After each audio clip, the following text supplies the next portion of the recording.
Hey guys, what is up? It is Dave the drummer here. We are back at East Cliff Brewery, and I am here with a very, very special guest. Well, they're all special guests, but I mean, I would say this is somebody I've been wanting to get on the show for a while. Jim Greiner, Santa Cruz's own Jim Greiner, master of hand percussion. Jim, thank you for joining me. Thank you, Dave. Very glad to have you here. Yeah, pleasure. We're trying to a be new here. setup with these microphones. We are super stoked to have Jim on. So without further ado, I'm going to let Jim talk about Jim. Jim. Hey, thank you, Dave. I am a percussionist, and I'm here to serve the groove. I'm here to serve the groove in two ways: to be in service to the groove and to serve up the groove, to create a rhythmic foundation that's so dependable and solid that people can let go and ride the wave. I've been fortunate to travel around the world over the last 4 decades, playing with people, living with people, drumming with people, getting to know people in all kinds of different cultures. And so that's influenced my playing a huge amount, and also just the way I live life. I've been a follower of cultures since the time I was about 10 years old, growing up in San Francisco, and taking the bus around different parts of the city and getting to know people from different parts of the city, including some of the older Latino guys playing congas on the street corners in the Mission District. Right. Is where I first got turned on to hand drums and hand percussion, and the way that people play parts that fit together to create the groove. Right. That is the kind of stories that we want to talk about and pull apart at length for the Talking Drum, because Jim has so much experience and he is a Santa Cruz guy. And this show, I was just explaining to the folks here at East Cliff Brewery, is that this show is ultimately about local people to Santa Cruz. I mean, if you're watching from outside Santa Cruz, that's awesome, but you're getting a look at Santa Cruz as it is right now through this show. I was just telling Jim before the show, this place has a very inspiring spirit, and it's definitely inspired the hell out of me. And Jim, I think, would totally agree with me on that. Absolutely. This is the place for me to live. I traveled 2 years in Africa, a year in Europe, 3 or 4 years touring around the country, the U.S. I always knew I'd end up back in California. As I said, I was raised in San Francisco. So I was coming up from a gig in L.A. and saw the sign for Santa Cruz, which I've always loved. Used to come down here in high school. Right. And always loved Santa Cruz. It was lunchtime. I was hungry, so I pulled off the road into downtown Santa Cruz. Pulled out the Front Street, the original old Catalyst on Front Street, walked in and literally said to myself, I am home. There you go. This is it. So I got my stuff out of storage in San Francisco, came down to Santa Cruz, set up shop as a percussionist. Right. And been here ever since. Can you give me a year on when you made that jump? Mid-'70s. Mid-'70s. Good enough for me, because that gives a pretty solid picture of not only how long Jim's been here, but I mean the time frame that he was here in Santa Cruz. I mean, very special time. You know, we can only read about it now for folks that, you know, totally missed out on that. But at least there's folks like Jim that have a great oral story to tell about the time that he was here and the things that he'd seen. And this is ultimately why I had to have Jim come on the show, is because he came around at a time that there has to be better ways of being able to hold on to those pieces of information. You know, you go to the mall and they have little chunks here and there, but you know, there's Facebook groups that do a very good job of, you know, pulling back recollections, people that live in the area, and talk about, you know, Pacific Garden Mall, is that what it used to be? Pacific Garden Mall, Pacific the old Garden Cooper Mall? House. Don McCaslin, Warmth, the band used to play on Sundays with Don and everybody.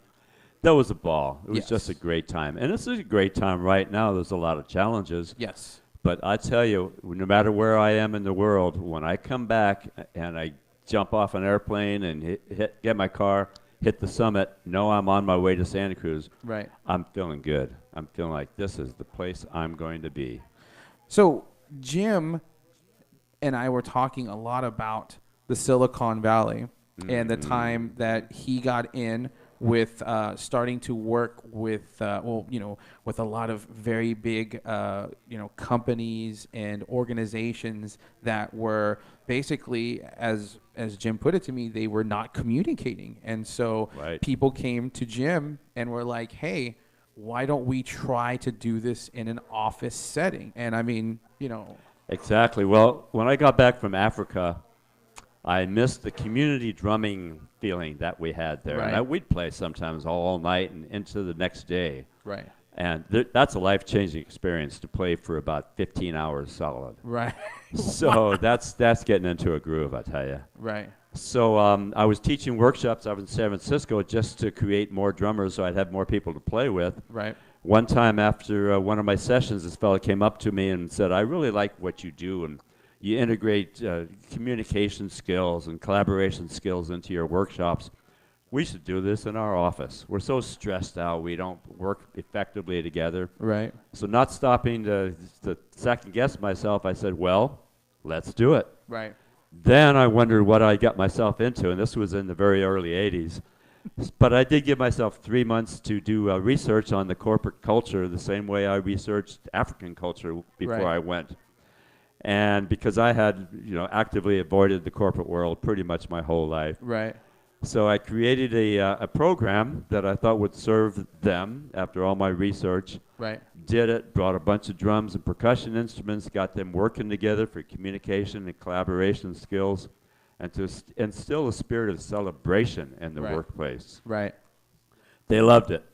The boss loved it. I loved it. I couldn't believe how much they got into it. Right. And then I got the paycheck. The light bulb went up. I thought, well, this is a good way to bring drumming to a culture, a world, to people. I never imagined I can do it. right. So you mentioned Silicon Valley. If it Yes. wasn't for San Francisco and Silicon Valley, I don't know that I ever would have come up with this idea, or that it would have taken hold.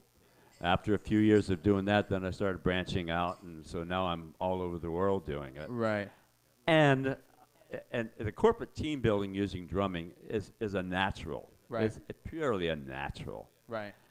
And I still get to play. I still get to play in bands and tour and teach. I have a drum school, hand drum and hand percussion school locally, and I play locally in a couple different bands and get to play with some good bands that tour every once in a while. And I get to do what I love, basically. You can't really argue with being able to find a way to be able to get paid for the things that you love to do. I mean, there is no better nirvana than being able to find solace and some coin with the things that you would just normally do, as That's normal right. as you That's would right. breathe air, and you would be able to walk around and just enjoy everything in life. That's a good point. We got to have something in life that gets us out of the bed in the morning and puts a smile on our face. Absolutely. Today, I get to fill in the blank. I Right. got to do this and I got to do that. Get in my office every morning at 9 o'clock, do my marketing, do all Right. that good stuff. But also, I get to play. Every single day, I get to play. Right. And so I've turned that into a program, too. I call it a rhythm power rhythm practice. So it's using rhythm as a practice, capital P, to create positive life skills. Right. Like grounding ourselves, releasing stress, focusing ourselves on our intentions, Right. and having fun, playing. As children, we learn by playing. Right.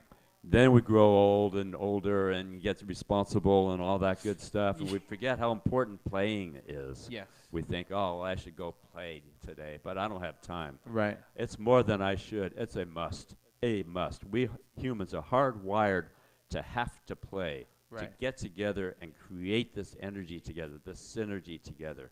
From the time we danced around the fire and hit stuff and shook stuff and told stories and chanted together, Right. to the modern day, we have to play. We are hardwired to have to play, have to celebrate, and have to get the endorphins going. It's like the barn raising effect. Right. We all get together and work together. It feels good. That's part of being a human being. It's part of what has allowed us to survive in all these different environments around the planet. I agree. I agree 1,010%. One way that you can find some resonance in what Jim is talking, even if you're not a drummer, if you're not a musician, is that when you're scared or when you're like in a dark area, sometimes you will like hum to yourself or you will sing to yourself because there's so much uncertainty that you don't know what else will cut that tension besides, you know, music, besides the feeling of being able to, I don't know, just sort of take your mind to a different place just through creation, you know, just music in general, you know. Maybe you're humming somebody else's song, doesn't matter, but you know, it's a comfort, you know, it's a human response thing that our body is hardwired to do, you know. So I mean, I feel exactly what you're saying, though. Let's talk a little bit about those local bands that you work with, though. A TV show is one of them, right? TV show. TJ Politzer and Vinnie Johnson, the TV. And then the rhythm section is Fuzzy John Oxendine, Leroy Rick Hornbeck. Fuzzy John plays drum set. Leroy Rick plays bass guitar, and I play conga and percussion. And just 4-part harmonies. And veterans of the music business. I mean, we've played for everybody from Quicksilver Messenger Service to Santa Champlin to Moby Grape, Jerry Miller. So we got a lot of experience, and we love playing together. How long have you guys been together? I've been with them about 4 years. They got together initially, and then the way I'm just been described to me is they all looked at each other one day and said, well, we need somebody else. And literally at the same time, 2 or 3 people said, Jim Greiner. So I'm glad, I'm happy. Yeah. And I get locally also I get to play with Dale Ackerman a lot. Okay. The music's cool, his music school, and I played with Dale in the White Album Ensemble, and which is the Beatles tribute, more than tribute, and then also the Beggar Kings, which is Rolling Stones. Yeah, I've definitely heard of them, both projects. So I'm fortunate to be able to play locally with such high caliber people. Right. And then I've done tours with Quicksilver Messenger Service, played with Sister Monica Parker for 15 years before, unfortunately, a dear sister passed. Right. Also, Jerry Miller, I get to play with Jerry. He's still number 68 on Rolling Stone's 100 Best Rock Guitarists of All Time. And also for 20 years, I played in 10-piece show band that did corporate events all around the world. Right on. So we had 10 musicians, 6 dancers, and 3-person road crew, and we had a ball. We had a great time. Right. I'm also fortunate to be endorsed by some music industry leaders, including LP. You got the LP Jim Greiner Shakere right there. And so I get to do clinics for LP in music stores all over the country and every once in a while overseas. And then I'm supported by some of the other companies too. I think we'll talk about that later. Yes, yes. But I'm fortunate also with LP, I get to present at music industry trade shows, being in their booth and demonstrate instruments and talk about hand drums and hand percussion to music retailers and distributors who come around for the music industry trade shows. And it, you know, falls under that category as it's a tough gig, but somebody does have to do it. You know, speaking of which, that is actually the clip that we are going to cut to, and it is a clip of Jim in action with one of these bad boys. So we're going to let you take a look at that video, and we're going to come right back, talk a little bit more with Jim.